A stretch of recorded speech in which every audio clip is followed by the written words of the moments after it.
লখিমপুৰ জিলা আজাদ আধা কটীয়া গাঁৱৰ বেনুধৰ গগৈৰ কৃষ্ণনীৰ পৰিবাৰ চুমচুমী দত্ত আৰু তেওঁৰ একমাত্ৰ 4 বছৰীয়া কন্যা তানিছা গগৈ 19 এপ্ৰিলৰ পৰা নিৰুদ্দেশ হৈ আছে। পৰিয়ালৰ লোকে জানিবলৈ দিয়া অনুসৰি শনিবাৰে আবেলি প্ৰায় 2মান বজাত ঘৰৰ ওচৰৰে এঘৰলৈ যাওঁ বুলি কৈ ঘৰৰ পৰা ওলাই গৈ আজি পৰ্যন্ত সন্ধানহীন হৈ আছে দুয়ো মাতৃকন্যা।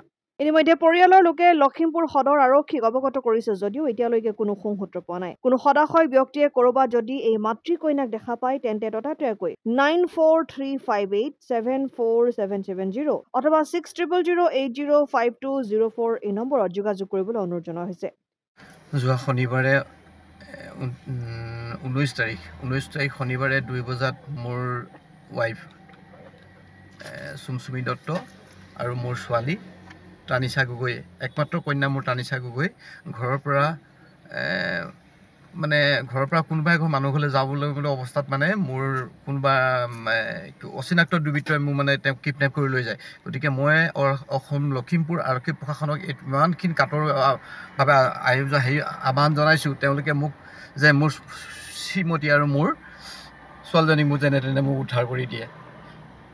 প্ৰশাসনৰ লগত বহুত যুঁজি আছোঁ কিন্তু সৰু ইমান আজি 3-4 দিন হ'ল একো মোৰ সা সুবিধা পোৱা নাই। গতিকে য'তে ই হয় যদি মোক হয় মোক অকণমান সহায় কৰি দিয়ে। লখিমপুৰৰ পৰা ৰাহানুদ্দিন আহমেদৰ ৰিপৰ্ট, অসম আদিত্য।